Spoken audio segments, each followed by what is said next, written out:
Dodge City and in the territory on west, there's just one way to handle the killers and the spoilers, and that's with a U.S. Marshal and the smell of Gunsmoke.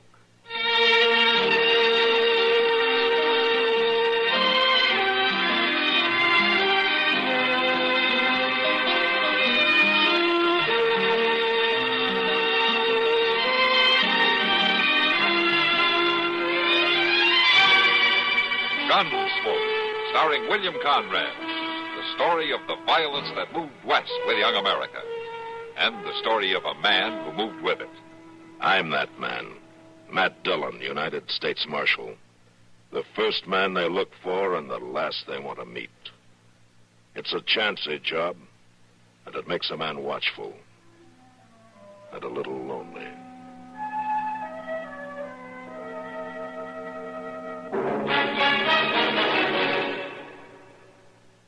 When the Civil War began in 1861, there was no special services, and the chaplain's corps was in its infancy.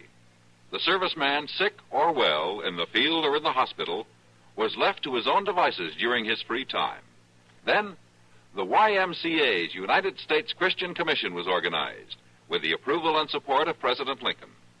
Some 5,000 volunteers, men and women, gave spiritual, moral, and medical relief to soldiers and sailors of both sides, as well as prisoners of war.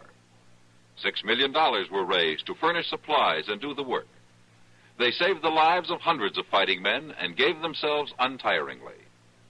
Today, along with the Civil War's 100th observance, the Armed Services Department of the YMCA is observing its centennial.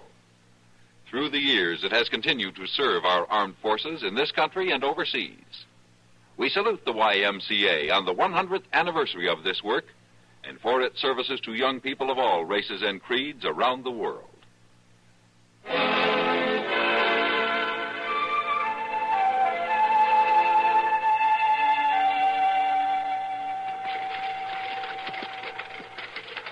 I don't think I like Dodge too much, Andy. It kind of scares me. Oh, it ain't a bad town, Millie. Besides, we'll only be here long enough to get the old wagon sold. Well, that's the livery stable, isn't it? Yeah. Oh, there. Oh.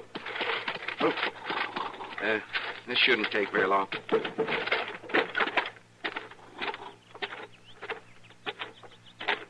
Hello. Hello, stranger. You run this stable? I own it. Moss Grimmick. Well, I'm Andy Cole. I had in mind to sell my wagon. Oh? I was told you might buy it. It's a good wagon. A little old, maybe. You must be kind of broke. We just moved into a shack down by the Arkansas, and we're looking to get a start somehow, but we need a little eating money till I find a job. I'll sell the wagon cheap, Mr. Grimmick. Well, maybe I can help you out. Let's have a look. What's that? Well, something spooked that team. They're running wild. Here, pull it. Pull back. Pull out of it. Pull out.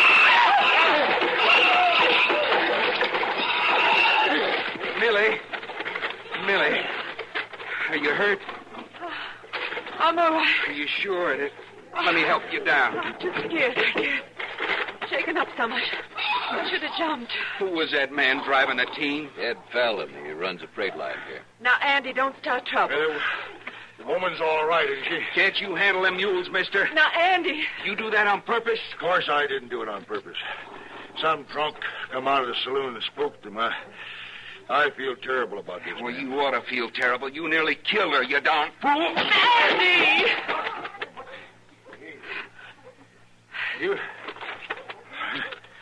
You got a bad temper, ain't you? You just bet I have. Well, so have I when I get riled. I'll fix you good for this. I'm waiting. Andy, stop it. Next time, you better be wearing a gun, mister. Oh, now you're threatening me with a gun. No, he isn't. And you're not going to start wearing one either, Andy. Well, we'll see about that. What's the trouble here? Hello, Marshal. Chester, it's a good thing you've come. Now, this man's threatened to come after me with a gun. He smashed into my wife with his wagon. He didn't do it on purpose. No wonder he didn't kill you. He didn't kill me, though. I'm not even hurt. There's no cause for all this trouble. He shouldn't be driving mules if he can't handle them. What happened, Fallon? Cowboys spooked my team and they run off. I couldn't help it. Well, you sure ain't done their wagon much good. We were going to sell it, too. Oh. Well, I'll tell you what. I'll pay for it. What's it worth? Never mind about that. Would $20 cover I it? ain't asking for money. I'll take it. We need that money. Why, sure. Sure.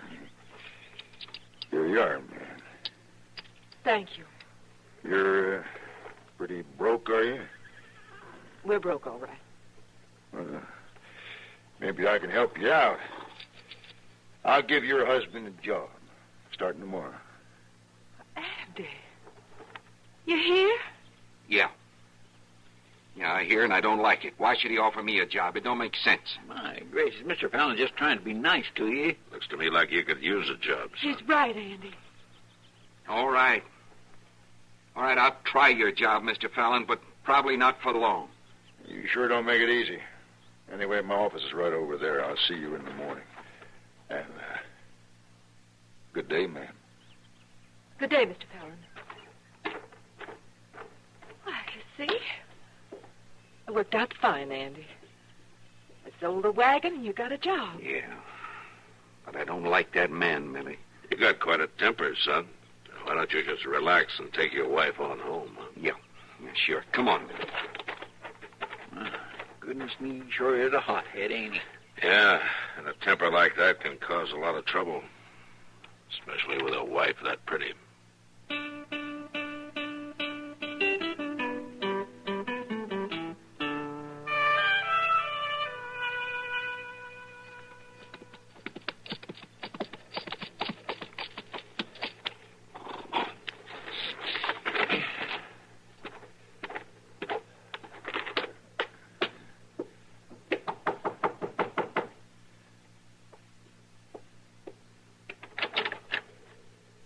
Oh.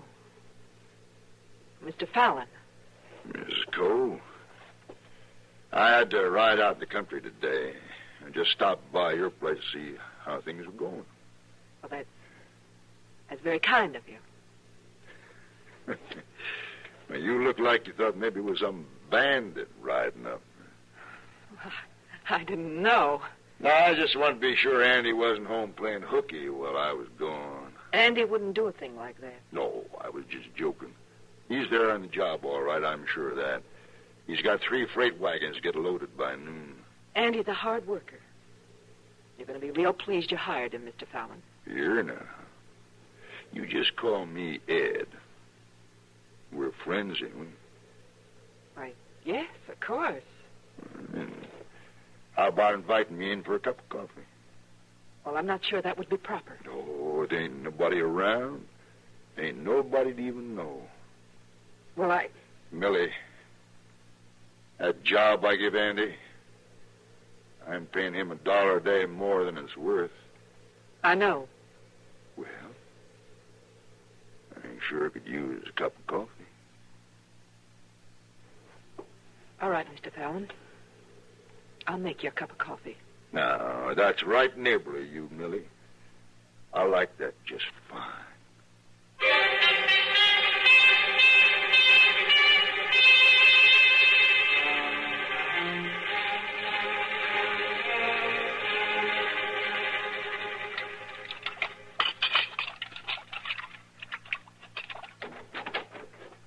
Hello, Millie. Oh, Andy. I didn't hear you ride up. No? What are you looking for? There's been somebody here. What? Oh, maybe he was still around. I don't know what you're talking about. I seen tracks outside, boot marks. Well, they're yours. No, they ain't mine. I don't wear Spanish heels. Now, who was here, Millie? Nobody was here. What's got into you anyway? Now, don't you lie to me. You never lied to me. And I'm not lying now. Andy, you been drinking. I never drink, and you know it. Who was here today, Millie? Nobody. Nobody was here. Now, I won't stand for this, Andy. Well, I won't stand for it either. Where are you going? Andy. Andy, put that gun back. Put it back, you hear? You're covering up something, Millie. I'll find out who it is, and then I'll put the gun back. Not before.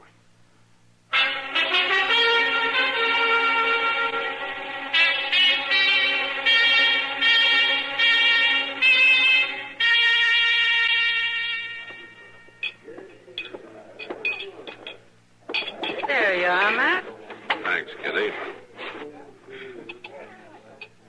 You know, that's better beer than we've been getting lately. Yeah, I think it is. Maybe I ought to start charging more for it.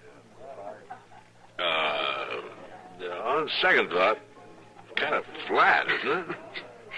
You're a hard man, Matthew. Say, how's Andy Cole getting along in his job with Fallon? I don't know, Kitty. I saw Andy today. He was wearing a gun.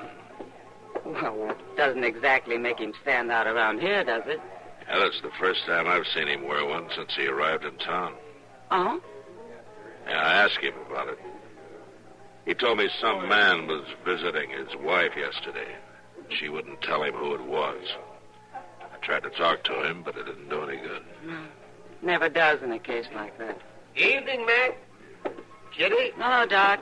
Sit down, Doc. Oh. How about a beer? Oh, now I'd like that. Sam, bring Doc a beer, will you? Yes, Miss Kitty.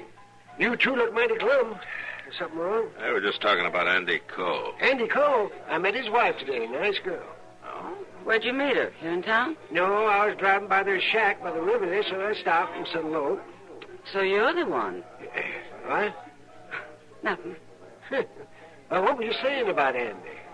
Well, Matt's worried about him. Andy's wearing a gun today for the first time. What for? He suspects somebody's been visiting his wife.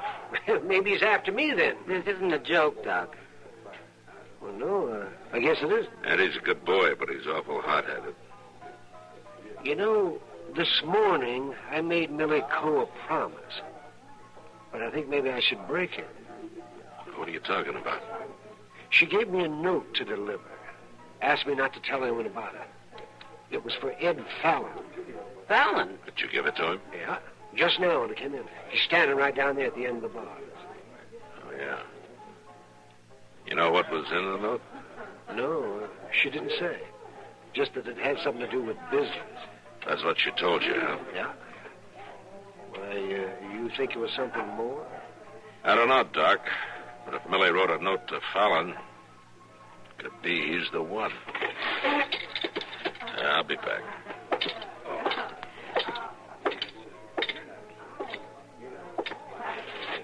Fallon? Yeah. Ah. Hello, Marshal. What's on your mind? I want to talk to you about Millie Cole. What? Have you been seeing her? What business is yours would I do, Marshal? I'm trying to stop a killing, Fallon. I thought you might want to help. I believe in law and order. You know that. Then keep away from Millie Cole. Now, look, Marshal. Andy's wearing a gun, Fallon. You saw him. If you have been seeing his wife and he finds out, he'll kill you. You seem to know a lot about this, Marshal. Enough to know that you got a note from her today. That note had to do with business. Whatever it was, I'm just warning you. Stay away from her.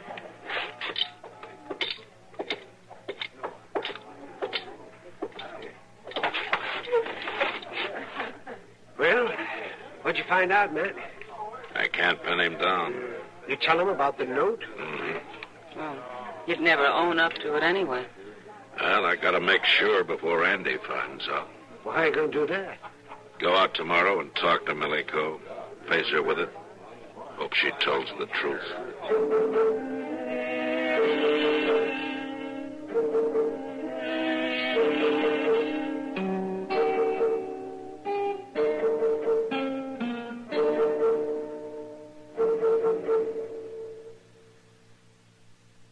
I learned to jump double Dutch today. It's fun. What, Susan, is double Dutch? That's jumping with 2 ropes at a time. Anyone knows that. Uh-huh. Thank you. Susan is one of the lucky ones, one of the healthy, normal children we all give thanks for. She can run and skate and even jump double Dutch. But there are over 250,000 other children in the United States who can't. They have cerebral palsy. They will never take part in active sports, maybe not even walk, but they can be helped. Through therapy and through special training, many cerebral palsied learn to live satisfactory and useful lives. There are 344 local affiliates of United Cerebral Palsy who support the hundreds of programs in hospitals, clinics, and special schools that are so needed, United Cerebral Palsy asks you to help. Contribute to the 53-minute march on cerebral palsy. Do it today.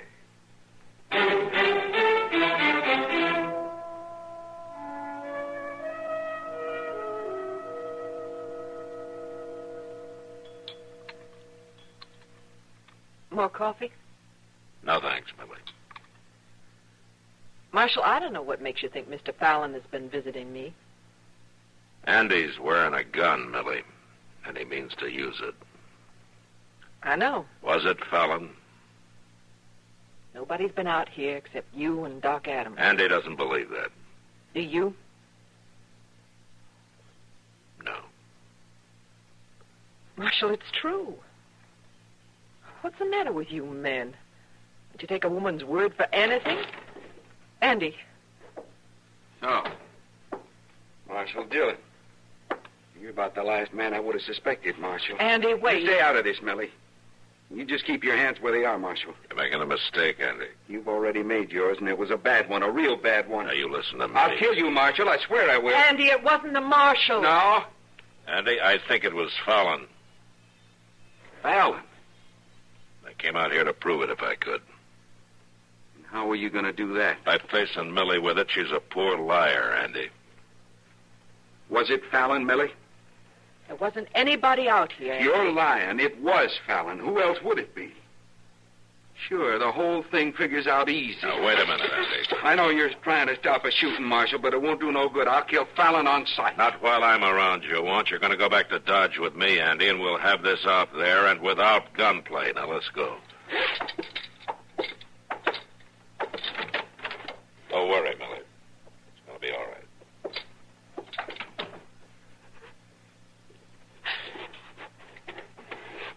Andy. Oh, Andy.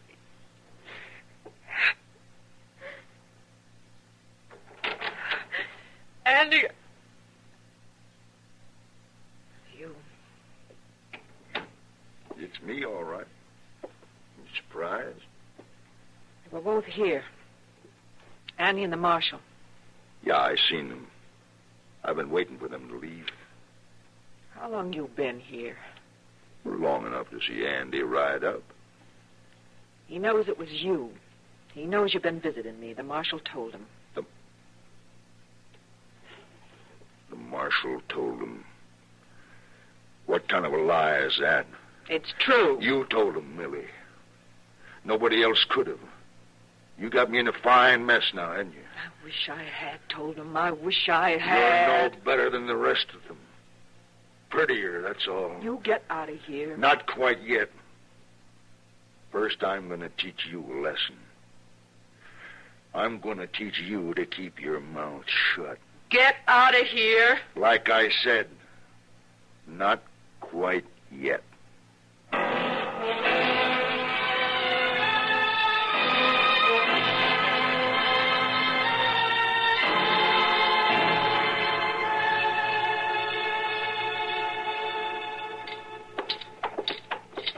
I ain't saw Fallon around town all day, Mr. Dillon. He may be here at his office. He better be. Well, Andy, where you been? I looked everywhere for you. Where's Fallon, Jenkins? I don't know. Take a look out back, Chester. Yes, sir. Maybe you wouldn't mind telling me what's going on here, Marshal. Like Andy said, we're looking for Fallon. Well, Fallon's going to be looking for him. He finds out Andy's been loafing on the job. Fallon's paying Andy too much money as it is. Not for long, he ain't. You're getting $1 a day more than you're worth, Andy. Whose idea was that, Jenkins, to pay him that money? It wasn't mine. I'm only the clerk here. Besides, I don't have no reason for it, do I? But Fallon does, huh? Ain't nobody back there, Mr. Dillon. All right, where is he, Jenkins? You sure you want me to tell you, Marshal? Did he go out to Andy's place? He was looking kind of worried after talking to you last night. And then he is out there. He sure is, and you're looking mighty stupid, son.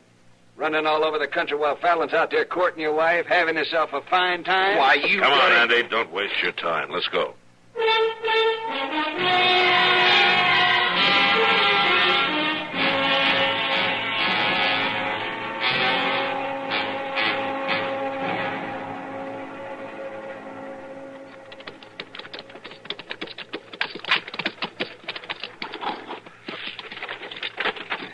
See no horse.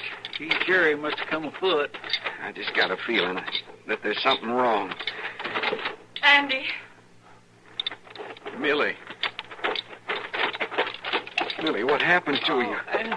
Well, what happened? Are you hurt? I'm all right. Fallon. Where's Fallon? He's here. I know it. Now, where is he, Millie? In there. In the house. Fallon. He got shot.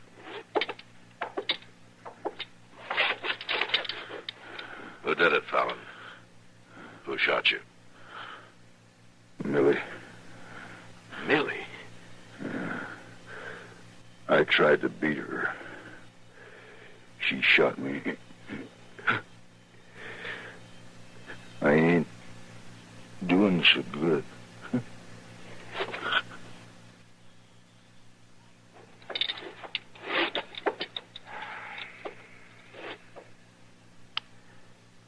You better go on out to Millie.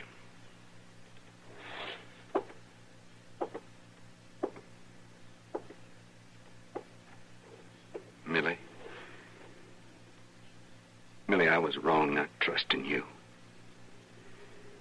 Why didn't you tell me that first day? I didn't want any trouble, Andy. But I was wrong, too. I'm not telling you. Well, the trouble's all over now. I was going to the river to wash when I heard you ride up. Come on. I'll go with you.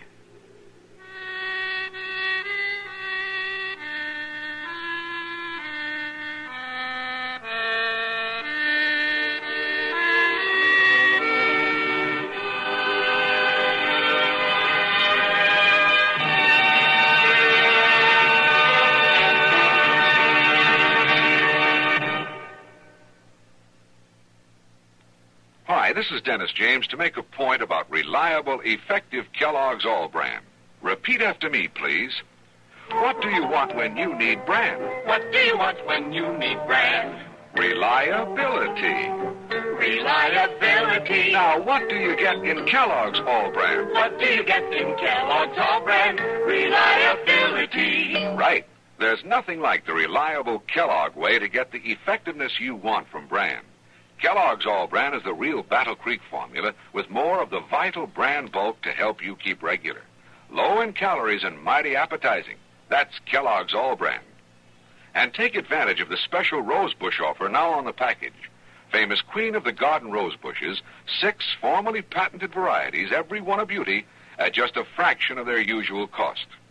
Yours for only 50 cents a bush when you include a box top from reliable, effective Kellogg's All Brand. Gunsmoke. Produced and directed in Hollywood by Norman McDonald, stars William Conrad as Matt Dillon, U.S. Marshal. The story was specially written for Gunsmoke by John Meston and adapted for radio by Mr. McDonald. Featured in the cast were Gene Bates, Vic Perrin, John Daner, and Harry Bartell. Harley Bear is Chester, Howard McNear is Doc, and Georgia Ellis is Kitty. This is George Walsh inviting you to join us again next week when CBS Radio presents another story on Gunsmoke.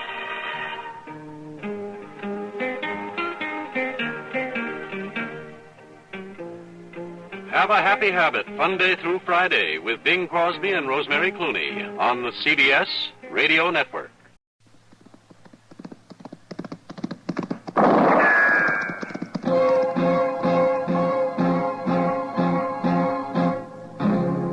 Gunsmoke, brought to you by Chesterfield. Chesterfield packs more pleasure because it's more perfectly packed, thanks to Accuray. They satisfy the most. Around Dodge City and in the territory on West, there's just one way to handle the killers and the spoilers, and that's with a U.S. Marshal and the smell of Gunsmoke.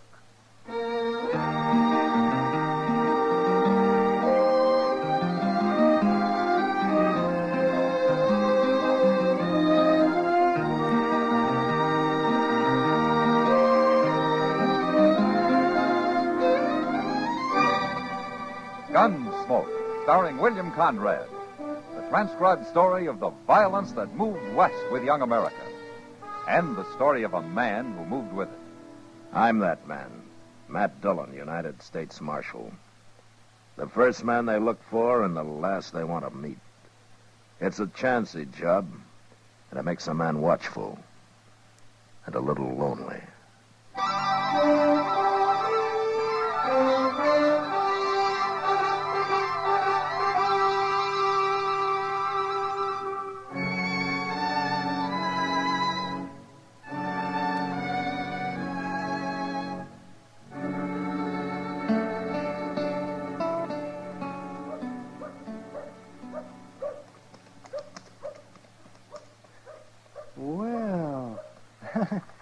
Well, for heaven's sake. Matt. Yeah, what, Doc? Look at that coming. It's a Surrey. What? A 4-passenger Surrey. Oh, well, that's the first one of those I've seen west of St. Louis. What? That's Kitty up there with the driver, isn't it, Doc? Kitty? Oh, why, so it is. But who is the driver? I don't know. I don't know the one sitting in back either. Gee, that's pretty fancy for Dodge. Yeah. Those are a couple of dudes, if I ever saw any. Green as squash. Hi, Matt. Hello, Doc. Hi, Kitty. Hello, Kitty. Haven't met anyone? Haven't even seen them, Kitty. There they are. Marshal Dillon, Doc Adams, Mr. Samuel Sprague, and Clifton Bunker. Hello. How do you do, Mr. Bunker? Quite a wagon you gentlemen have. We brought it with us, Doctor, on the train. We've been all over the country around here in that Surrey, haven't we, Bunker? What are you, prospectors? No, Doc. We're writers, Doctor, from New York. Writers? Did you ever read anything by Ned Buntline? Oh, then you're not reporters. You write make-believe stories. Well, we want to write true stories, Doctor, but there doesn't seem to be much material around here. Kind of disappointed. There hasn't been a gunfight since they arrived, and every Indian in Kansas seems to be growing old on a reservation. We're not going to get any stories this way. You mentioned that writer, Ned Buntline, Mr. Sprague. I met him once through Jim Bridger. Oh, yes. He wrote a lot of stories about Jim Bridger's adventures. Mm-hmm. Most of them were lies. They made Bridger look like a fool. They also made Jim Bridger famous, Marshal. Like Wyatt Earp, Buntline wrote about him, too. Anything wrong with being famous? I guess it depends how you get that way, Mr. Sprague. Yeah, go stir 'em up some Indians, Matt. A few massacred families out here would... Oh, that'd make nice reading in New York. Yeah. Let's go get a drink, Kitty. You two go ahead. I'll join you. All right. Good day, gentlemen. Gentlemen.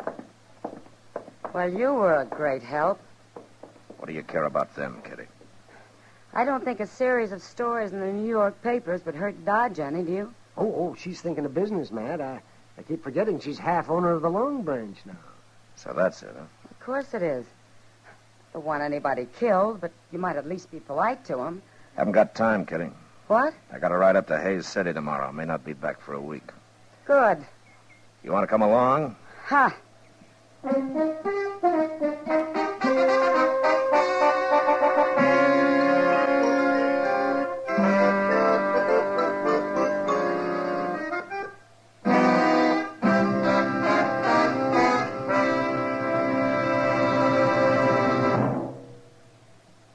Introducing one of the country's best-known jazz musicians and arrangers, Mr. Bobby Haggart. How about whistling along with him?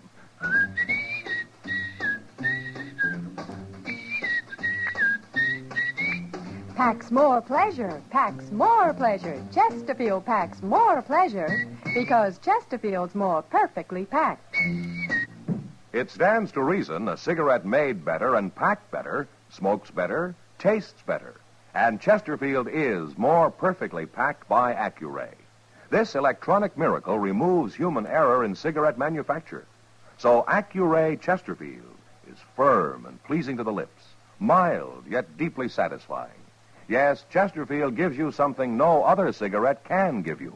Chesterfield packs more pleasure because Chesterfield's more perfectly packed.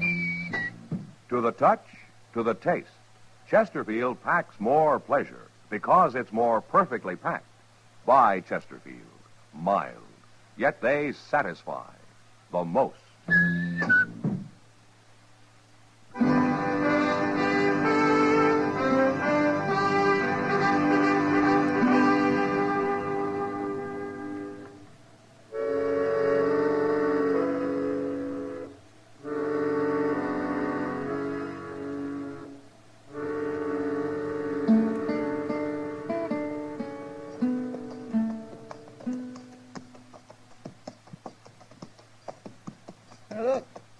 cavalry up ahead there, Mr. Dillon. Yeah. Pretty sloppy looking, ain't they? Half of them ain't even setting their saddles straight. Uh-huh. Yeah, not that I blame them none. Riding them terrible McClellan saddles. I think they've been hit, Chester. They must have had a fight. Hey, by golly, I think you're right. Let's pull up. Some of them boys is wounded. And look there. A couple of them tied across their saddles. They're dead. I think I know that lieutenant, Chester. Yeah, it's Lieutenant Bain. What in the world do you suppose has happened? Company! Up!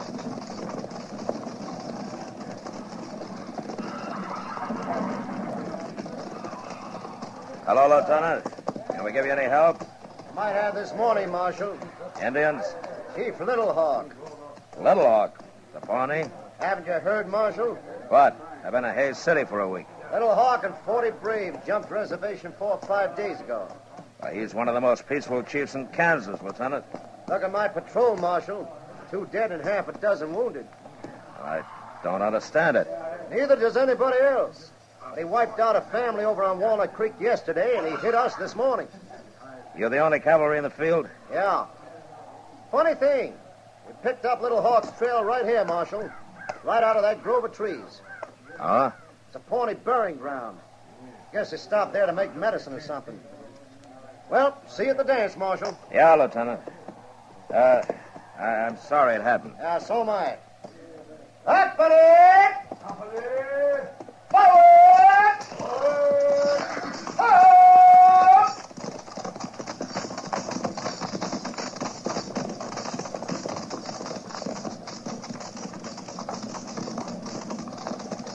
Come on, Chester.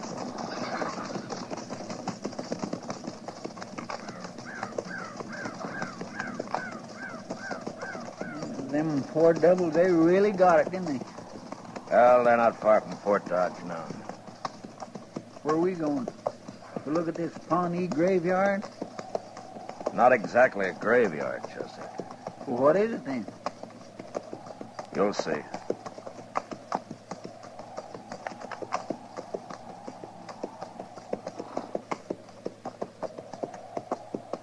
Mr. Dillon, what's all them poles sticking up over there? With them platforms on them? Graves, Chester. Oh, yeah. I've heard of that. They bury people up in the air on them platforms, don't they? Yeah, that's right. But these is all new, Mr. Dillon. At least they're empty. There ain't no corpses laying on. No. Little Hawk must have come by here to pick up his dead and take him with him. What for? I don't know. They must have been in an awful hurry. Look at that platform over there. Uh-huh. It's half tore down. Yeah, I noticed it. The rest of them ain't. No. I declare, I don't feel right here, Mr. Dillon. Neither do I, Chester. All right, come on, let's go.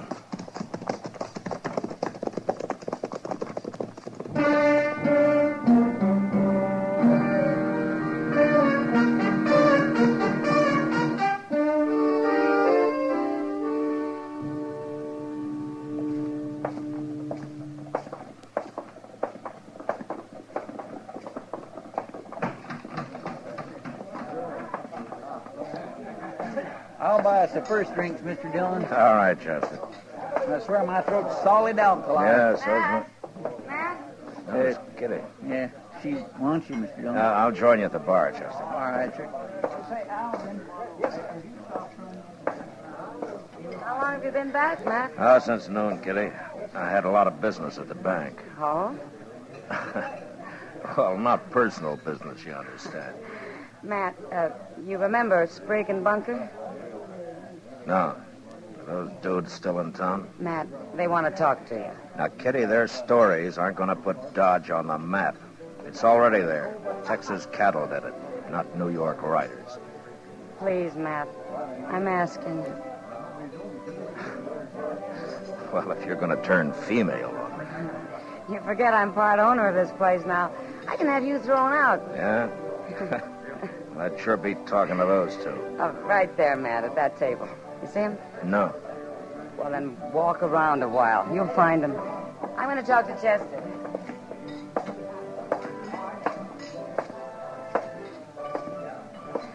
Good evening, gentlemen. Marshal Dillon. Sit down, Marshal. Sit down. All right.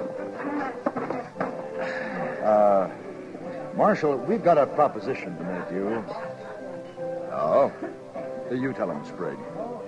Well, Marshal, we heard about those Indians. Some soldiers from Fort Dodge were in here a while ago. And? We want to find them. What are you talking about, Sprague? Well, I don't mean find them exactly, but the next time they attack some settler, we want to be the first to get there. That way we'd really see what it's like, Marshal. Maybe we could even talk to the survivors, if there are any. We'll pay you well. Pay me for what? Well, guiding us, for taking us there. What do you say, Marshal? You want me to guide a couple of vultures like you? That's uncalled for, Marshal. Why don't you go back to New York, huh? They got plenty of corpses there. And they're a whole lot prettier than anything the Indians might leave for you. Now, look here, Marshal. There's no getting along with him at all, Sprague. Well, you certainly didn't talk to them very long, Matt. Is that my drink, Chester? No, sir, it ain't. No, it ain't. It ain't. It's yours now. Pour yourself another one. I'll buy it. Well, thank you. I don't mind if I do. Oh, Mr. Dillon, look at this little dido Miss Kitty's been showing me. Huh? Well, they had it hung up behind the bar there. See, it's all carved out of bone. Here, let me see that, Chester. Interesting, isn't it, Matt? Where'd this come from, Kitty? Well, it's an Indian totem of some kind. Sprague and Bunker brought it in. Sprague and Bunker? But they were just lending it to us to hang behind the bar. Now what? I'll go with him, Chester. Well, I'll go. Where did you men get this totem? We've had enough of you for tonight, Marshal. Well, I want to know where you got this totem, Sprague. You're choking me. Then tell me. We got it from a soldier. A soldier? What soldier? A private from Fort Dodge. His name was Roger Harlow. We bought it.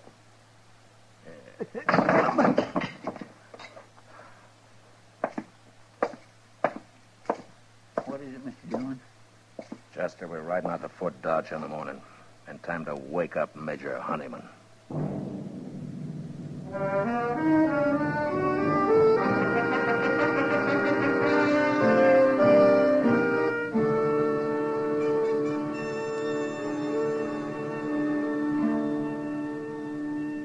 All right, Marshal. B Company moved out yesterday. My judgment of the situation is that they'll make almost immediate contact. I see, Major. But I don't like your insinuation that the cavalry is responsible for Little Hawk jumping reservation. Well, I'll admit garrison life's dull, but no soldier in my command would want action that badly. Where's your proof, Marshal? Right here, Major. Why, this is a Pawnee totem. It's more than that, Major. It's a Fox Clan totem. Little Hawk's clan. Yeah. Well, I've told you where I think it came from. Now let's get that private in here and settle this, huh? Marshal, I'll feed him to Little Hawk if this is true. Oh, Sergeant Grimes. Oh, what'd you say his name is? Harlow. Roger Harlow. Yes, Major? Now, Sergeant, you pride yourself on knowing every man at Fort Dodge. As regimental sergeant, I consider it my duty, sir. What company is Private Roger Harlow assigned to? Private Roger Harlow? Yes, that's right. There ain't no Roger Harlow on this post, Major. There never has been.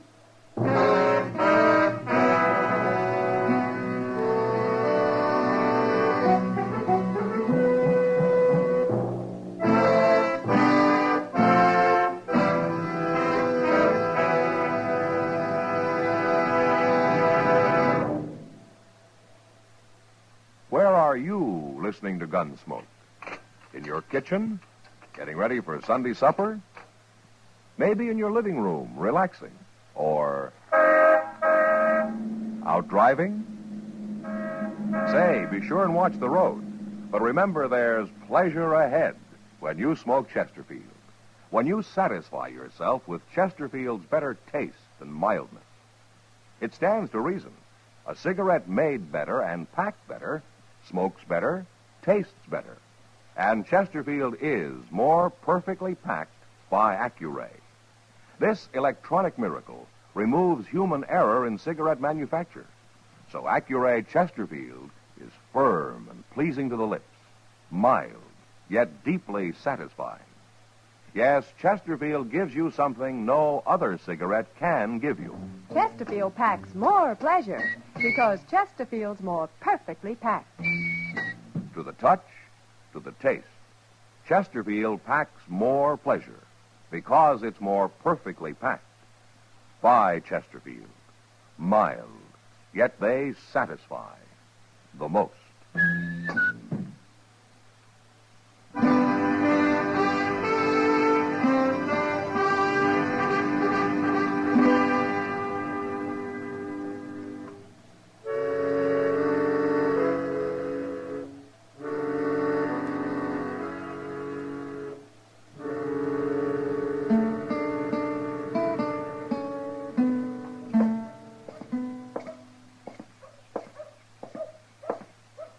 Matt? Huh? Hello, Matt. Morning, Doc. Good morning. Did you find Sprigg and Bunker last night, Matt? No.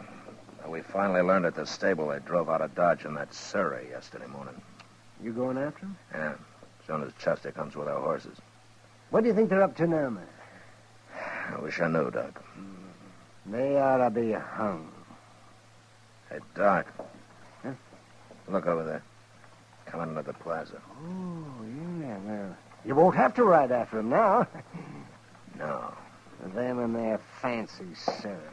Yep, Matt, yep. Where you going?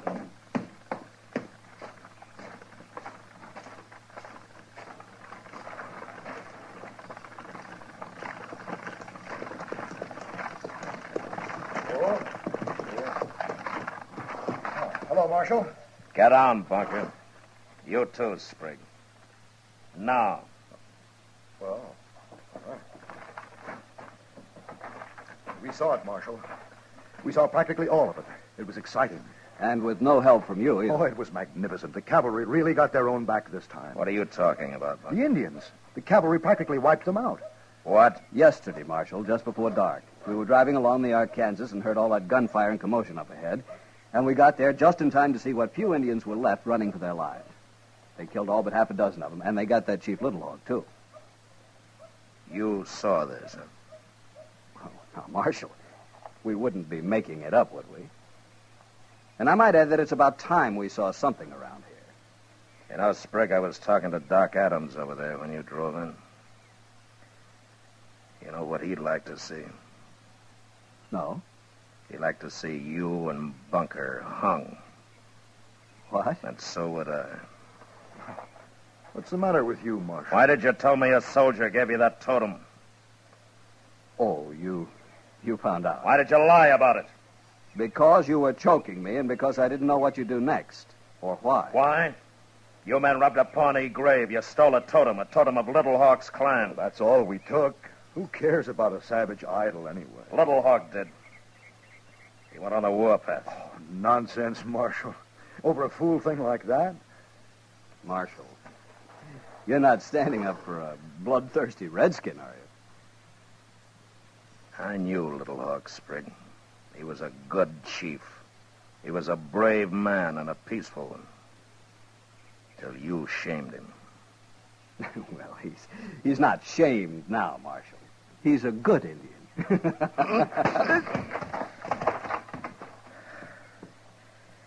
Now, you get out, both of you. You get out today. Enough men have died because of you.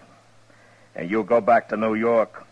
And when you get there, you write a story about a marshal who'd have liked nothing better than handing you over to Little Hawk. If he were still alive.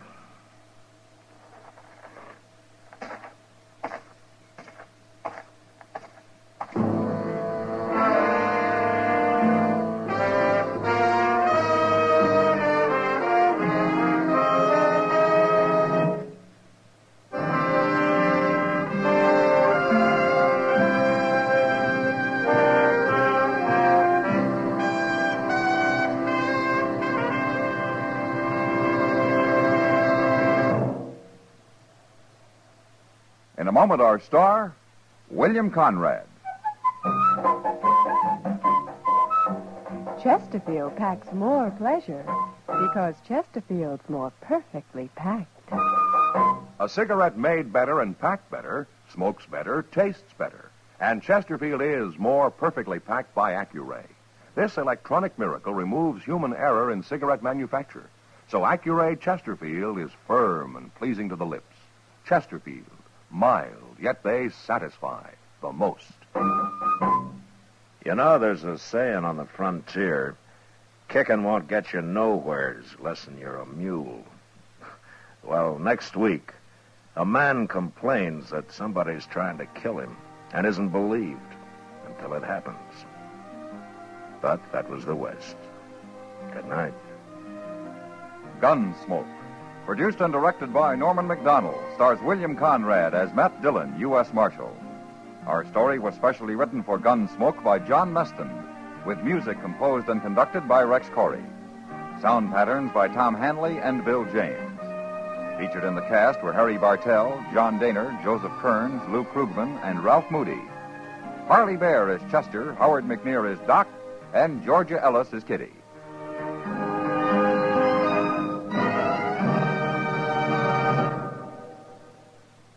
Live modern. Smoke L&M. Live modern. Change to L&M. Only with L&M can you enjoy the full, exciting flavor of today's finest tobaccos through the modern miracle of the pure white Miracle Tip. So light up, free up, let your taste come alive. Live modern.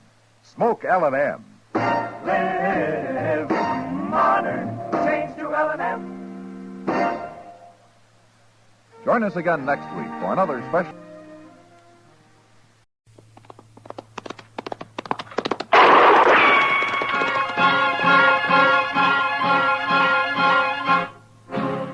Around Dodge City and in the territory on West, there's just one way to handle the killers and the spoilers, and that's with a U.S. Marshal and the smell of gun smoke.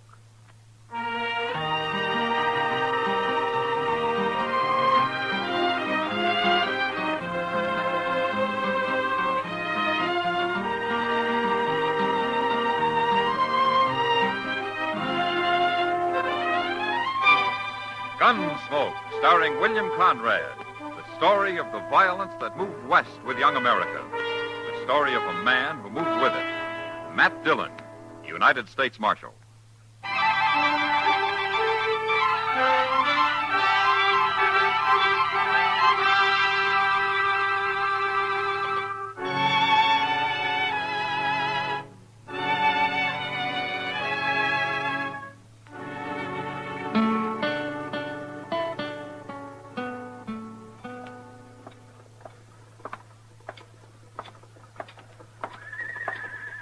Mr. Dillon. Yeah, what is it, Chester? Doc wants you upstairs. Well, I promised Mr. Green I'd be at the Dodge House in a few minutes, Chester. Tell Doc I'll drop along later, huh? Young Lee Prentice is up there. He got shot last night. What? Shot? Yes, sir. Happened out at his ranch. Doc thinks you ought to talk to him. All right, let's go. I wouldn't have thought Lee Prentice had an enemy in the world. No, sir. He's about the nicest young fellow that's settled around here in a long time. Who brought him into town, Chester? Nobody didn't. He rode in alone. Oh. Doc don't know how he managed it. Oh, hello, Matt. Doc? Well, I hear you took a bullet, Lee. It's not bad, Marshal. Doc's got me all fixed up now. Oh, yeah, sure. But you're going to stay right here with me and take it easy for a few days, Lee. I'd be putting you out, Doc. Oh, yes, of course. It'll be a nuisance, but I'll manage somehow. How did it happen, Lee? Did you get in a fight? I didn't even see him, Marshal. It was still dark this morning, and I was going out after my horses. And then a bullet knocked me down. That's all I know. I did an awful lot of shooting the next few minutes, and whoever it was run off. Yeah. Would it be any particular man, Lee? I'd tell you if I knew, Marshal. I don't want any trouble. All right, I believe you. Oh, Matt, it's a downright shame when a young fellow like Lee comes to Dodge and in 1 year makes as many friends as he has and then gets shot down by some murderer. Now, you got to find out who did that. I don't have much to go on, Doc. In fact, I don't have anything. Well, I don't care. You got to do something. Now, Like what? Well, what do you mean? I'm not a lawman. How do I know? Well, there's one thing, Doc, and you too, Chester. What, Mr. Dillon? Don't say anything about where Lee is. Whoever did this is probably still around. Well, you mean he might come up here and try to finish him off? He might. Chester, you go fetch me one of those shotguns you keep downstairs. Sure, Doc. Okay, Doc, but don't get trigger happy, huh? I know what I'm doing. Doc, Marshal, I'm sure sorry for all the trouble I'm causing. It's no trouble, Lee. Oh, it's no trouble. Oh, all right, Matt. You go find him something to eat later this afternoon and bring it up here. A nice, say, roast chicken. That'd be just about right. Sure, Doc. I'll be glad to. Gee, I'd... See you later, Lee. Come on, Chester.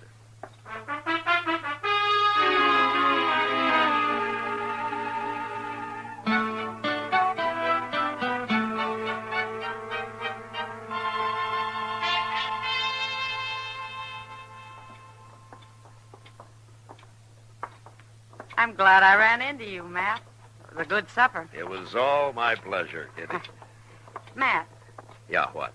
have you got time to sit here and watch the crowd for a while? I don't have to be back at work just yet. Sure, Kitty. Hey, you sit there. Oh, looks like Dodge is in for another big night tonight. Yeah, I suppose. Just think. There's hardly one of these cowboys that won't be broke before morning. Well, they figure it's worth it. 3 months pay in one night? They're crazy, all of them. Well, what would you happen to do with their money, Kitty? Well, I don't know. Most anything's better than throwing it away. Well, most of these men have waited a long time for a night or two in Dodge. They don't care what it costs. There's only one cowboy I ever knew who showed any sense. Oh? That must be quite a fella for you to say that, Kitty. Well, you know who I mean, Matt. Young Lee Prentice. Oh. Oh, sure. Remember last year how he drifted into town and made a killing at Faro and then swore off gambling? Yeah, he stayed with it, too. I never heard of his going near a game since. Oh, he hasn't. Took his money and put it in that little ranch of his. You gotta admire the boy. Yeah, Lee's all right. He's sure a lot different from the rest of these saddle bums. I wonder where he's been lately. He usually comes to town every day or so. Well, Kitty, I'll tell you, Lee's up at Doc's. At Doc's? Then he is in town. Oh, he's been there for a couple of days. Well, what's the matter? Is he sick or something? No, he's not sick. Oh, wait a minute, Matt. Hey, mister. Yeah, you. Come here. What do you want? I'm Kitty, remember? Yeah, I remember. Well, you don't act like it. You must have been drunker than I thought. I'm in a hurry, Kitty. Well, go on then. I won't tell you. Tell me what? You remember asking me last night if I know anything about Lee Prentice? Did I? You really were drunk. But if you're still interested, Marshal Dillon here just told me he's up at Doc Adams. Oh. Well, I don't need him now. Bye. Oh, just a minute, mister. You're a stranger in Dodge, huh? I'll talk to you later, Marshal. Not now. What do you mean, later? After I've done what I come here for. What's your name, mister? Jake Harbin. You look like a gunman to me. Why are you looking for Lee Prentice? All right, Marshal. If you're so nosy, I'll tell you. I'm going to kill him. No, you're not. You can't stop me. Jake, Harbin, huh? What'd you hit him for, Matt? What's this all about? I don't know, Kitty. But maybe I'll find out when he comes to. In jail.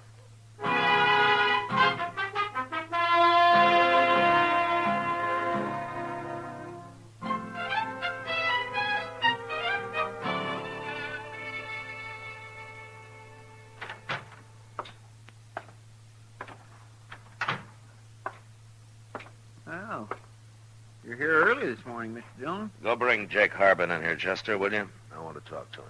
Yes, sir. He's been saying he wants to talk to you, too. He wouldn't tell me nothing.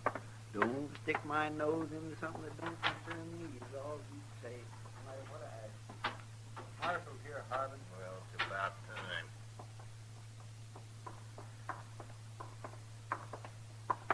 Here he is, Mr. Dillon. Come over here, Harbin. You'd have saved yourself a lot of trouble if you'd have stayed around here last night, Marshal. What do you mean by cold cocking a man, throwing him in jail? Where you from, Harbin? Baker City. Down on the Canadian River? Yeah.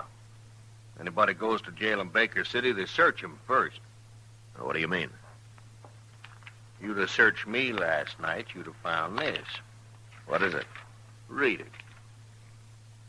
And afterwards, you can apologize to me. What is it, Mr. Dillon? It's a warrant, Chester. And that also says I'm a legal deputy. You can telegraph Ben Goddard for proof if you want. Who's Ben Goddard? He's the sheriff at Baker City. That's all legal, Marshal. Yeah, but who's the warrant for, Mr. Dillon? Lee Prentice, Chester. For murder. They want him dead or alive.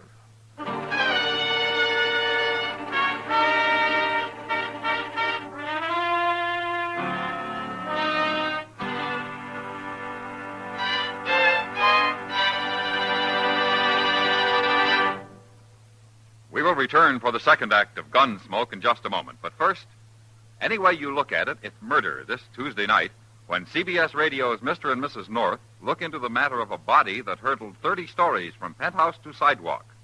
And it's murder, too, when a publicity stunt involving presumably blank cartridges backfires. The details of that neat little plot are very truly yours on yours truly, Johnny Dollar, also Tuesday night on most of these same stations. Now the second act of Gunsmoke.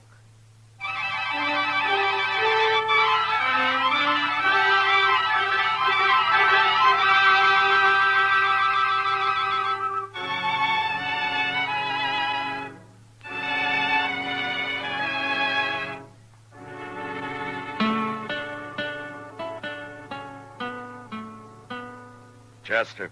Yes, sir? Go down and send a telegram to the sheriff of Baker City. Now, what'd you say his name is, Harbin? Ben Goddard. All right. Ask Ben Goddard to verify this warrant for Lee Prentice. And also ask him if Jake Harbin here is a legal deputy. You'll find out, Marshal.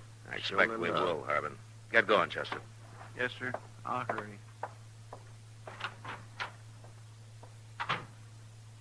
This warrant says Lee Prentice is wanted for murder, Harbin.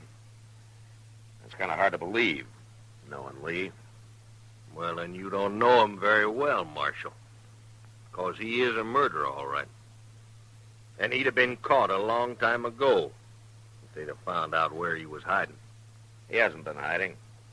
Lee's lived here for nearly a year. Right out in the open. And so? He's all through now. Maybe, if this is true. I want to tell you one thing, Harbin. You tell me what? Nobody, whether he's a deputy or not, is going to come to Dodge and kill a man. Well, dead or alive, Marshal, you read the warrant. I don't care what it says. You wouldn't like it said that you're protecting a murderer, would you, Marshal? I don't know that he is a murderer yet. But you came pretty close to being one. I was going to explain it to you after I killed him. I didn't want no interference. Well, you got it now. What kind of law do they have in Baker City? Don't they ever give men a trial down there? Sure they do. Why didn't you come here and arrest Lee and take him back with you? Are they afraid to put him on trial? Not hardly, Marshal. That they hired a killer like you to come up here and shoot him, huh? Look, it's all legal. In Baker City, maybe it is, but not in Dodge. Well, the law's the same everywhere, ain't It it? should be, Harbin. But sometimes it depends on who's representing the law. Well, I don't aim to argue with you. Now, look, Marshal. let's get one thing straight. You're not going to shoot Lee Prentice no matter what happens.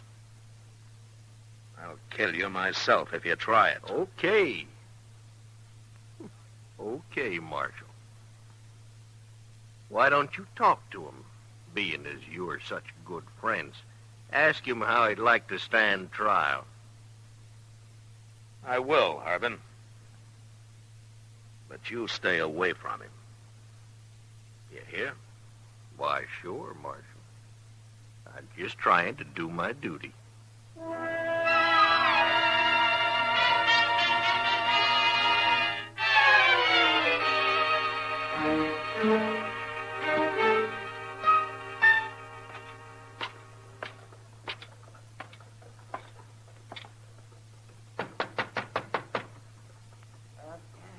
Come in, yeah. Oh, hello, man. Hello, Marshal. How you feeling, Lee? Fine. Doc says I can leave anytime. As long as he doesn't try to do any hard work for another week or so. I'll take it easy, Doc. You better. Lee, did you ever hear of a man called Jake Harbin? Harbin? Yeah. Yeah, I've heard of him. Well, he's the man who tried to kill you. What? How do you know? He's here as a deputy with a warrant for you. Dead or alive. The warrant's signed by the sheriff of Baker City. Oh. What's the warrant for, Marshal? Murder. But it didn't say who. No. It didn't have to. Not if Ben Goddard signed it. It's for the murder of Jim Turner, Marshal. Oh? How did you do it, Lee? I killed him. He tried to shoot me in the back and missed. Well, that doesn't exactly make it murder, does it? His old man owns Baker City, Doc, and he owns the sheriff and Jake Harbin along with it. That makes it murder. Oh, I see. Is that why you left Baker City, Lee? They'd have killed me if I hadn't. Oh, what if you go back there and stand trial? Old man Turner'd run that trial, Marshal. I'd hang sure. No, I won't go back. I'll die here first. Well, I don't blame him, Ed. Or it'd be legal murder, that's what. It isn't legal to fix a trial and hang an innocent man, Doc. That's what'd happen, though. You're not thinking of turning him over to this so-called deputy, are you, man? Look, Lee, I believe you, and I trust you. Thanks, Marshal. Now, tell me something. Do you trust me? Well, sure do. Of course. Why?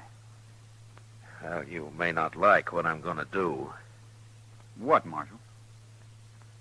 I'm putting you under arrest, Lee, right now. Under arrest? What for? Oh, I don't know. Horse thieving? Horse thieving? Oh, man. It'll do. So you're my prisoner now, Lee. My prisoner. Now, come on, let's go to jail.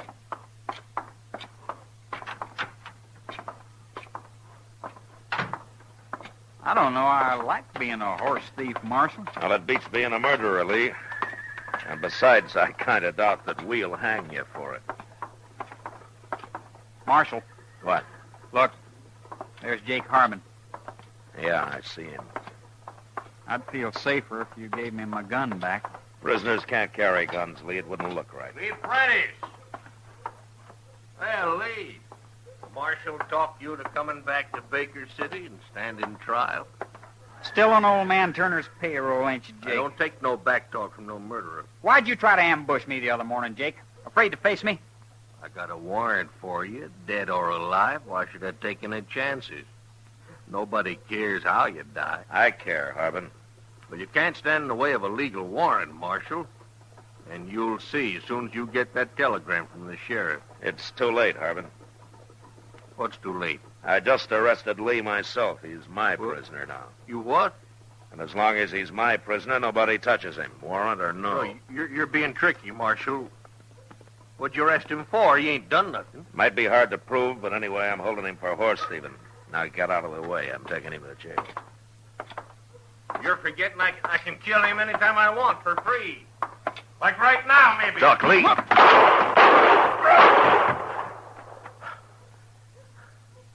Are you hit, Lee? No. But it was mighty close, Marshal. I didn't think he'd try it. You got him just in time. The next shot, he'd have killed me. They sure don't care much how they do things where you come from, do they, Lee? There's going to be trouble now, Marshal. Real trouble.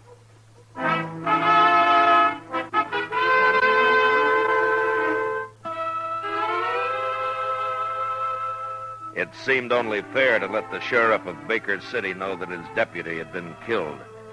So I sent him another telegram. And I soon got a reply. Ben Goddard himself was coming to Dodge. The day he was due to arrive, I sent Chester to the stage while Lee Prentice and I waited in the lobby of the Dodge House, along with a couple of friends who thought it might be interesting to see how Sheriff Goddard was going to handle the situation. The stage pulled in about noon, and a few minutes later, Chester and the sheriff walked into the hotel lobby where we were standing. Here he is, Mr. Dillon. Hello, Sheriff. You're Marshal Dillon. And this is Mr. Green. He owns the Dodge House. Hi, Sheriff. And Mr. Jonas, one of our leading businessmen. Good day, Sheriff. Gentlemen, nice to know you. And you know Lee Prentice. I sure do. You're going to a lot of trouble, Goddard. You and old man Turner. It's worth it. Getting you back where you belong. You'll hang sure now. Lee didn't kill Jake Harbin, Sheriff. No? I did. What? He tried to shoot Lee in the back.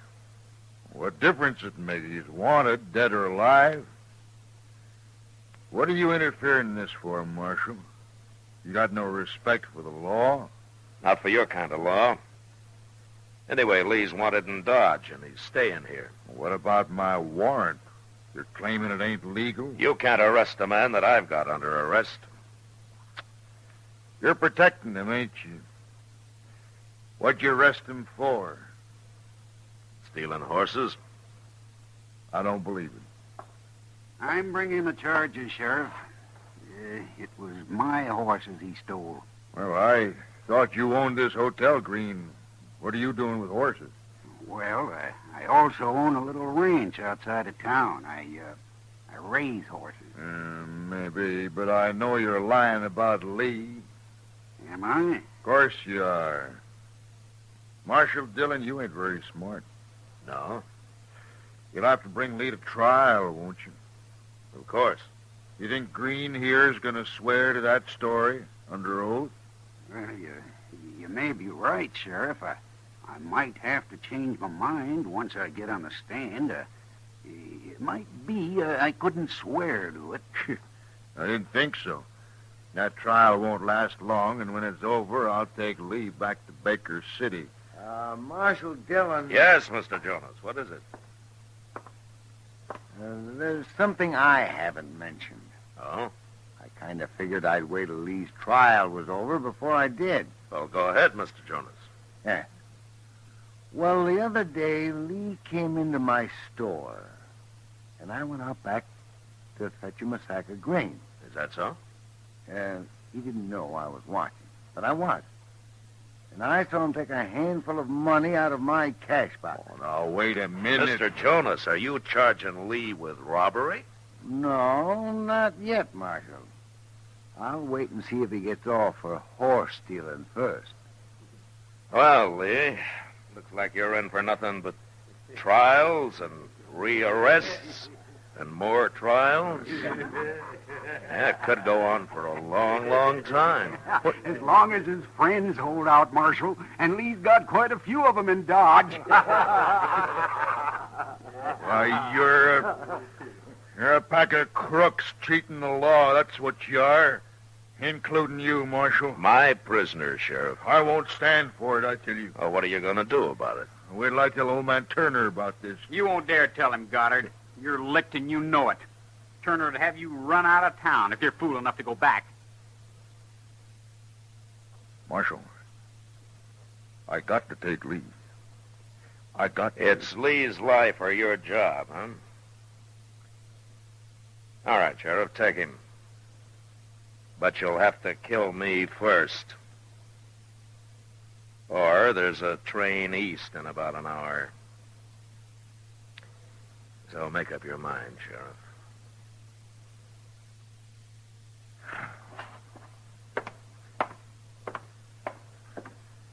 want me to follow him, Mr. Dillon? No, Chester, he'll leave.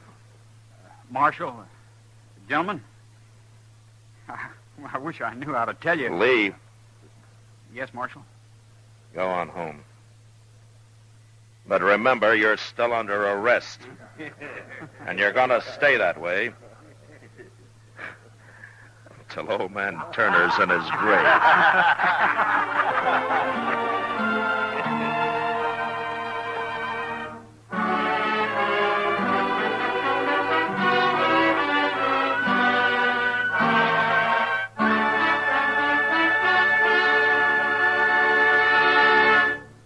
Gunsmoke, under the direction of Norman Macdonnell, stars William Conrad as Matt Dillon, U.S. Marshal. Tonight's story was specially written for Gunsmoke by John Meston, with music composed and conducted by Rex Corey. Featured in the cast were Sam Edwards, Lawrence Dobkin, John Daner, Joe Duval, and James Nusser. Harley Bear is Chester, Howard McNear is Doc, and Georgia Ellis is Kitty. Join us again next week as Matt Dillon, U.S. Marshal, fights to bring law and order out of the wild violence of the West in Gunsmoke.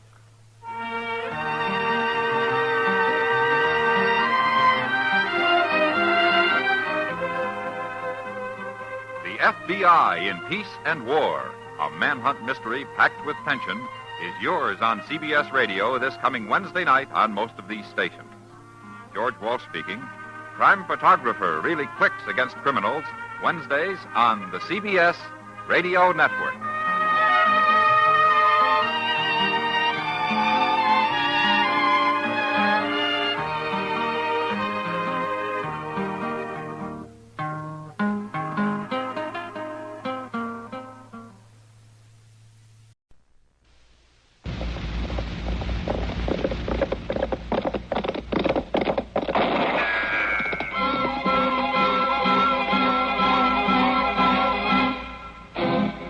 Around Dodge City and in the territory on West, there's just one way to handle the killers and the spoilers, and that's with a U.S. Marshal and the smell of gun smoke.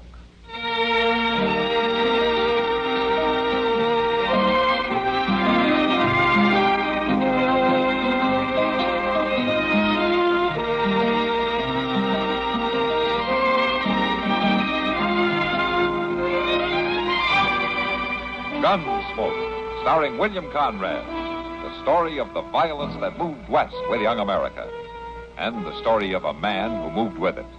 I'm that man, Matt Dillon, United States Marshal. The first man they look for and the last they want to meet. It's a chancy job, and it makes a man watchful and a little lonely.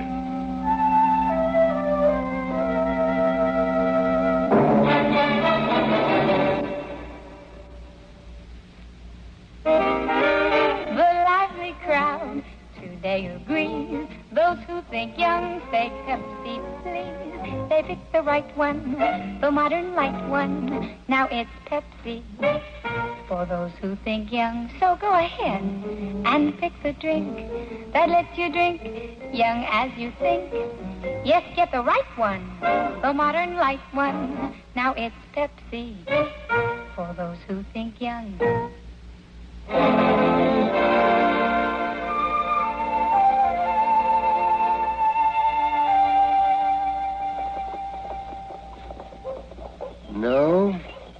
No, sir, it just isn't right, Chester. It just isn't right. What ain't right? What are you talking about, Doc? What am I? I'm talking about Matt. Out traipsing all over the country after some killer. Maybe getting himself shot. Oh, my goodness. And here you sit, sunning yourself, with your feet propped up on the porch rail, half asleep. Now, you just look here. Shameful. Just shameful. Now, Doc, you know Mr. Dillon told me to stay here and watch after Well, then things. it seems like you could find something more useful to do with your time. You know, I'd feel a little bit guilty if I were you. Doc, you're just plain cantankerous. That's what you are. Whoa! Hold up there. Well, my. Look at that. Well, looks like we made it, Bessie Mae. Sure does, Paul. Now, there's a pair of real beauties. Well, they look like they both come off a hog farm. Hey, you. Reckon he's yelling at us. You, not me. Hey. You talking to me, mister? Of course I am. That there the Dodge House? It's got a sign, says it real clear. Now, folks tell me that there's the only staying place you got in Dodge City. Is that right? If you mean a hotel, I suppose that's right. You suppose? Well, it seems like you ought to know if you belong here.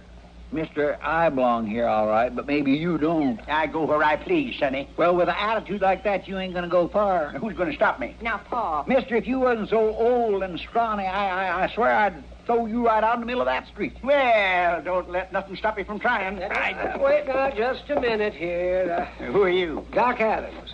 And it seems to me that you walked up here with a pretty big chip on your shoulder, mister. Well, that ain't no concern of yours, so you just keep shut. Now, here, you listen. You cause any trouble, and I'll throw you in jail if you cool off some. Jail? How you going to do that? You ain't no lawman. Well, I'm the only law there are in Dodge right now.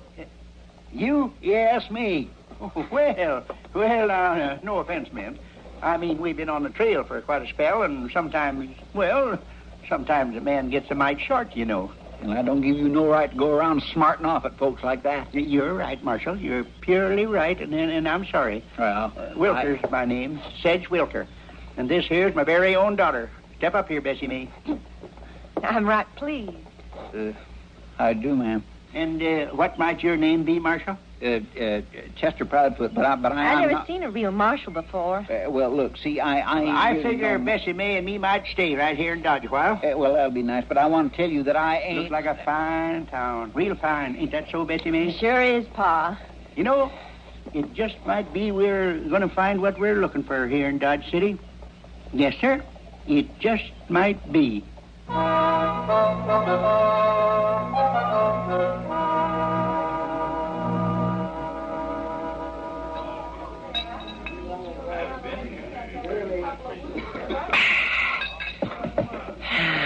Hello, Chester.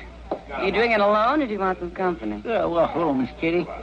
Sam, bring me a beer, will you? Yeah, sure, Miss Kitty. You want another one, Chester? No, thank you. No. You, heard from Matt yet? No, ma'am, I ain't. Seems like he's been gone an awful long time. Better than a week now. Yeah, here you are, Miss Kitty. Oh, thanks, Sam. You're welcome, man. Wonder if Matt ever caught the man he was after. Cliff Meadows? Mm-hmm. I sure do hope so. Them folks up in Hayes City got a rope waiting for him. Feelings runs pretty high when a man kills a whole family just to steal a few dollars. Oh, I hope Matt gets him. Well, if he's going to get caught, Mr. Dillon can do it. Sure do wish I could have went with him, though. Well, somebody had to stay and keep the town from burning down, Chester. Yeah, well, I suppose he can... Oh, my. What? Yo, look. That ornery old sodbuster Sedge Wilker. Oh, hey, Chester. I've been looking all over for you, Chester. You have? Yeah. Oh, ain't you going to introduce me to the lady? Oh, well, this is Miss Kitty. She owned the Long Branch. Oh, I do, ma'am. Wilker's my name, Sedge Wilker. Mr. Wilker? Say, this is a right nice place you got here. Right nice. Mr. Wilker, you said you was looking for me? Yes, sir, that's true enough. Bessie Mae's waiting for you. Bessie Mae's what? Yeah, she went and found herself a cook stove, and then she baked a pie. Well, that's fine, Mr. Wilker. Well, the fact is, Bessie Mae, she baked that pie for you. To kind of make up for all them things I said. Oh, well, now, that ain't necessary. Oh, yes, 'tis. We figure we owe you a proper apology. This is our way of showing it. No, Mr. Wilker, You ain't going to refute our apology, are you? Bessie Mae's got herself all fancied up. Oh, she'll be mighty proud to see you. Oh, go on, Chester. Some pie'll do you good. Well, now, that part sounds fine, Miss Kitty, but to tell the truth, that ain't what's concerning me.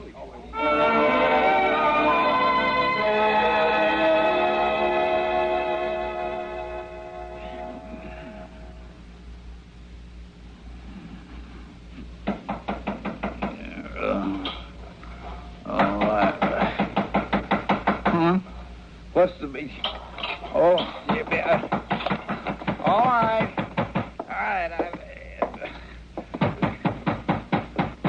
Who is this? It's me, Chester. Open up. Oh, my.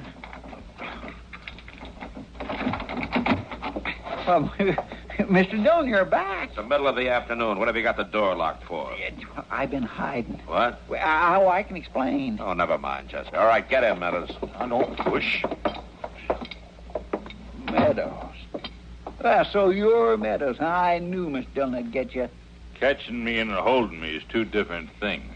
He sure must have made you chase him all over the territory, Mr. Dillon. You've been gone the best part of 2 weeks. Yeah, lock him up, Chester. I'm going to keep him here a couple of days before taking him to Hayes City. All right, sir. Come on, you. Get your hands off him. Now, listen here. Get your hands off, mister. I've been pushed around just all I aim to be. You can walk or get carried, but you're going to go into that cell. Okay. But it's a long time between this flea-bit town and Hayes City, Marshal. You better remember that.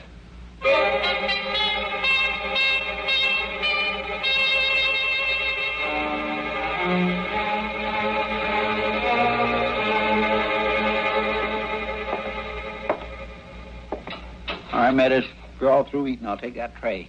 Come and get it. I ain't gonna fool with you, mister. Now, you just pick up that tray and things and slide them through these bars right now.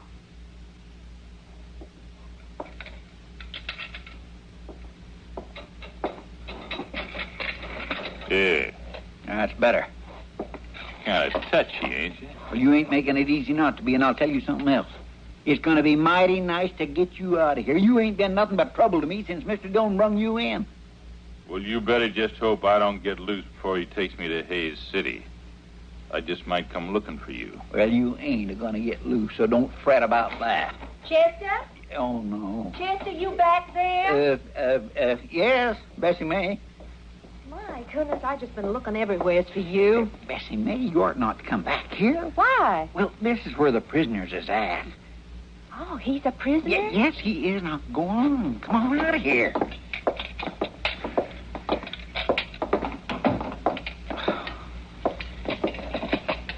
I got everything ready. Hmm? The buggy and all. Buggy? Yeah, outside. What for? You're going to take me on a ride. No. I tell you, Matt, that's the only way I... Oh, hello, Chester. Bessie May. Say, maybe we ought to leave, Matt. Yeah, maybe you're right, Doc. No, Doc, you come back here. Well, Chester, we wouldn't want to interrupt any. You ain't. We're going for a buggy ride. Oh, a buggy ride. Yeah, Bessie May, I told you. Oh, buggy rides are nice this time of year. Buggy ride. Mr. Dillon? What? Well, this here's Bessie May Wilker. How are you, Miss Wilker? I do. See, Mr. Dillon, her and her pa come to Dodge, and she just... Well, will you just tell her I got too much to do to go on no buggy ride? Chester, I can't very well do a thing like that. Of course you can. You can, too. You can. Send me down to the depot or something. How come you're doing that, Chester? Huh? I mean asking him for orders and such. You're the marshal. Marshal?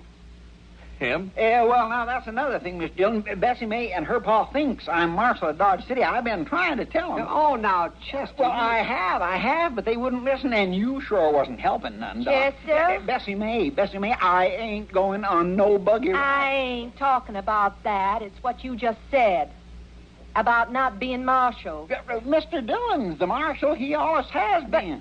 But you, when we come to Dodge, you said... I never neither. I said I was the only law in town at that time. And that's because Mr. Dillon was gone after that Cliff Meadows fellow, that prisoner right back there. Then you just ain't been telling the truth about nothing. Bessie May, Just a proud foot? You're awful.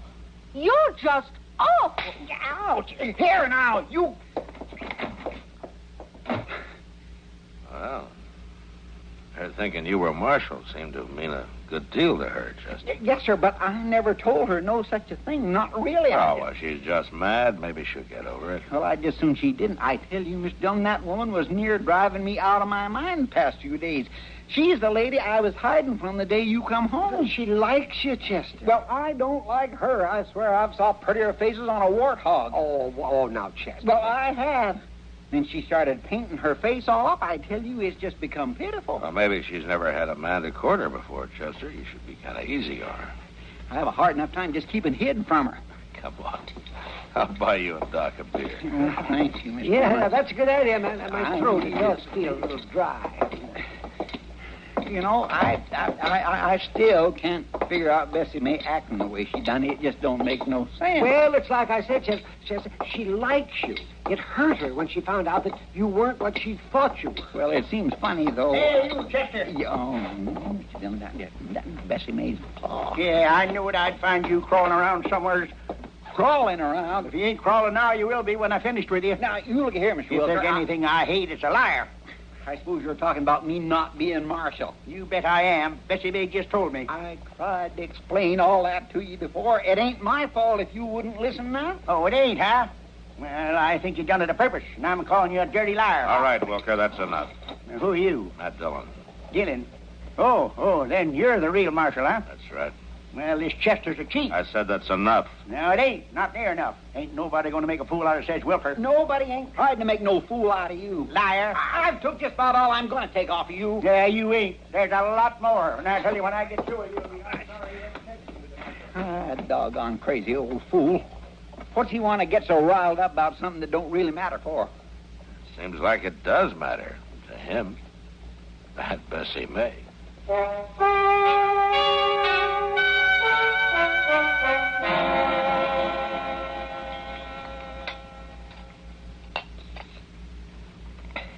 That coffee's kind of weak, ain't it, Mr. Dillon? Huh?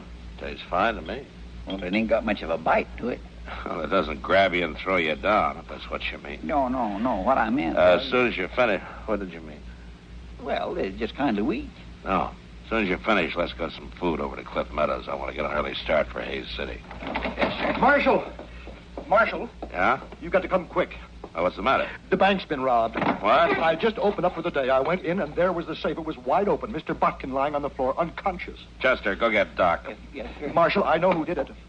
It was that prisoner of yours. I'd seen him once before, so I knew what he looked like. What, Cliff Meadows? Yes, sir. Just a few minutes ago, I saw him riding out of town, riding just as fast as he could go. Boy,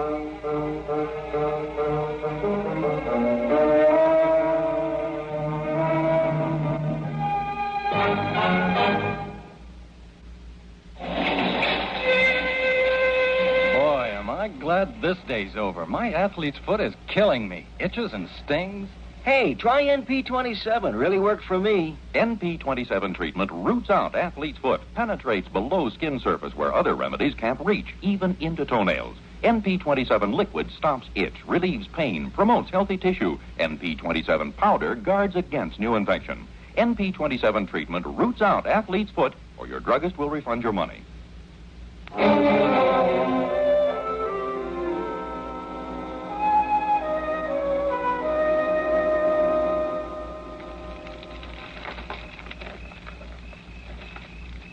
Over here, Chester.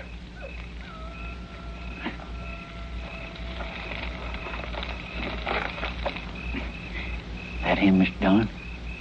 Yeah, it's him. I've been thinking, how in the world do you suppose he ever got out of jail in the first place? I don't know. Come on. All right, hold it right there, Meadows. What? Don't try anything.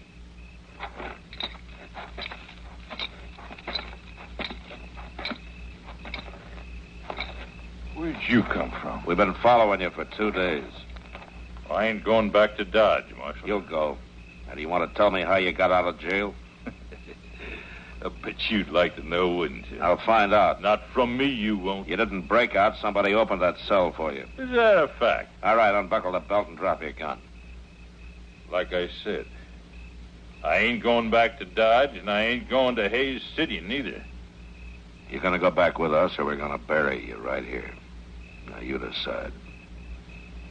I already have. Don't be a fool. I ain't going to hang.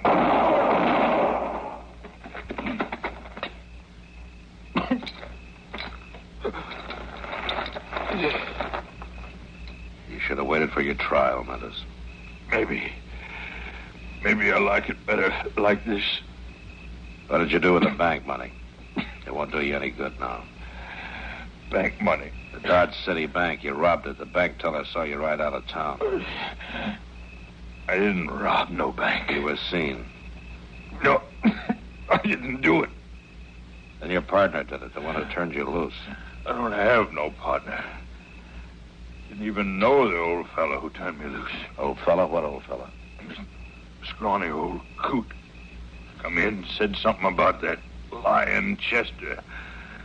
Then he unlocked my cell. Well, Too bad about that trial, Marshal.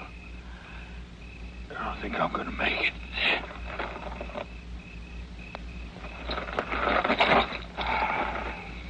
Mr. Dillon, the man that let him out of jail. You don't suppose... It was Sedge Wilker? Yeah, I think maybe it was, Chester.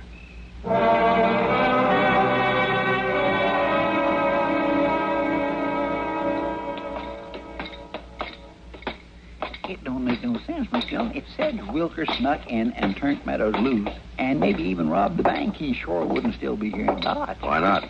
Nobody really saw who robbed the bank. Nobody saw who turned Meadows loose. Yes, I know, but it seemed like they just cut out and run. Is this your room? Yes, sir.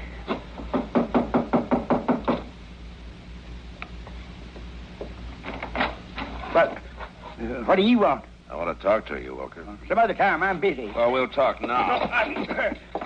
What do you mean busting in? You ain't got no right. Oh, what are they doing here? You and Bessie May packing to leave, Sedge? What if we are? It ain't none of your business. Why did you do it, Sedge? I don't know what you're talking about. You turned Cliff Meadows loose from jail. Oh, you're crazy. Why would I do that? So you could rob the bank and everybody would think Meadows did it? Well, he did. Everybody's seen him. Find him and you'll find the robber. We did find him. Huh? I had to kill him. Well, then what's all the fuss about? Just before he died, he told us that you'd let him out of jail. All right. All right, so I turned him loose. I wanted to get back at you and Chester, but that don't prove I robbed no bank. We've been asking around town, Wilker. You bought over $100 worth of things in the past 2 days. Where did you get the money to do that? Where did I get it? Why, I saved it, that's what. We had us a farm, and we growed things. It won't work, Sedge. There's too much against you. You ain't going to take my money. Not after all I went through, you ain't. I'll kill you first. No, don't.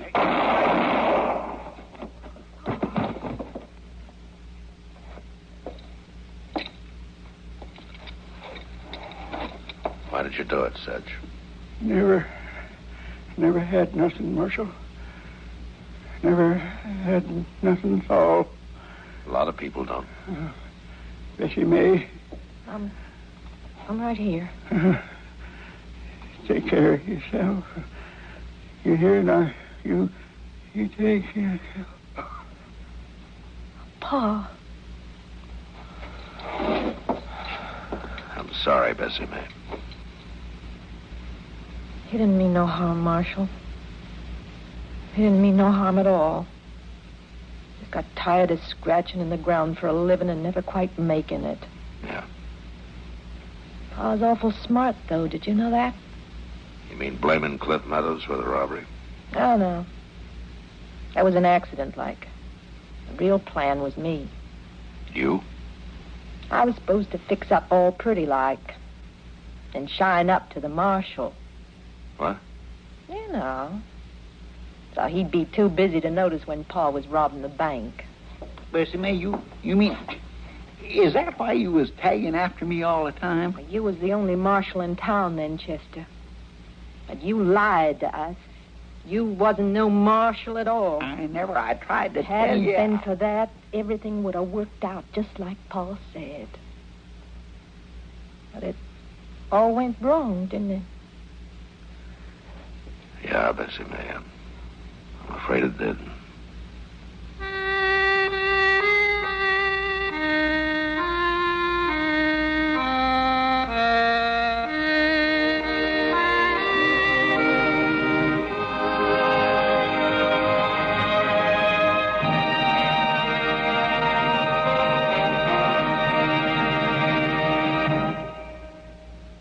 Like to take a quick hop to Paris tomorrow? It's not Paris, Kentucky we're talking about. It's Paris, France, the great city on the Seine, a long way from bluegrass land.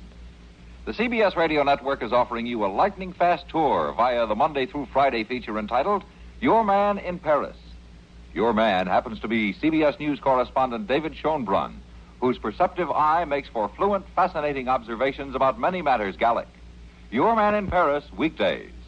Also heard each Monday through Friday, A Woman's Washington with Nancy Honchman, which takes you on a gal-oriented tour of the nation's capital.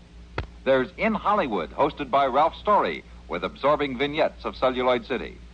Personal Story brings you autobiographies in sound of a new celebrity each week. And for entertaining, rewarding data on a host of topics, Information Central with Alan Jackson and Sidelights with Charles Collingwood. Weekdays, hear each of these stimulating features right here on CBS Radio.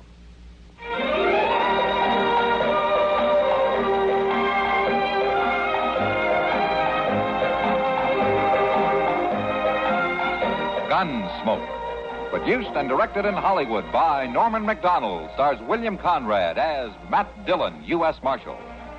The story was specially written for Gunsmoke by Ray Kemper, with editorial supervision by John Meston. Featured in the cast were Ralph Moody, Gene Bates, John Daner, and Barney Phillips. Parley Bear is Chester, Howard McNear is Doc, and Georgia Ellis is Kitty.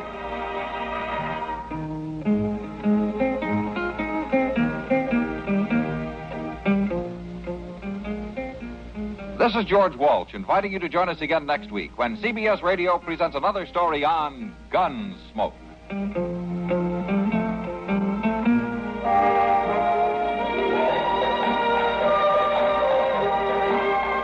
The Laughs are on Arthur Godfrey every weekday on the CBS Radio Network.